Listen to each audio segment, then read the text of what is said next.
एक समय की बात है। एक छोटे से गांव में रामू नामक एक ईमानदार किसान रहता था। वह अपनी मेहनत और ईमानदारी के लिए जाना जाता था। रामू के पास एक छोटा सा खेत था जिसमें वह गेहूं, चावल और सब्जियां उगाता था। उसकी फसलें हमेशा अच्छी होती क्योंकि वह अपनी जमीन की देखभाल पूरी ईमानदारी से करता था। एक दिन गांव में एक बड़ा मेला लगा। मेले में एक व्यापारी आया जिसने रामू से उसकी फसल खरीदने की इच्छा जताई। व्यापारी ने रामू से कहा, तुम्हारी फसलें बहुत अच्छी हैं, मैं इन्हें अच्छे दामों पर खरीदना चाहता हूँ। रामू ने व्यापारी से पूछा, आप किस कीमत पर मेरी फसल खरीदना चाहते हैं? व्यापारी ने एक बहुत कम कीमत बताई जो रामू के लिए लाभकारी नहीं थी।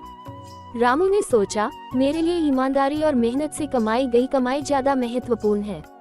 उसने व्यापारी से कहा, मैं अपनी फसल को इस कीमत पर नहीं बेच सकता, मेरी मेहनत और ईमानदारी की कीमत इससे कहीं अधिक है।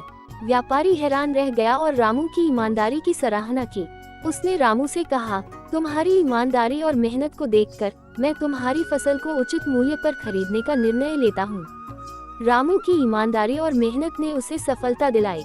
उसकी फसलें अच्छे दामों पर बिकी और वह अपने परिवार के साथ खुशहाल जीवन जीने लगा। सीख, ईमानदारी और मेहनत से कमाई गई सफलता हमेशा स्थायी और संतोषजनक होती है।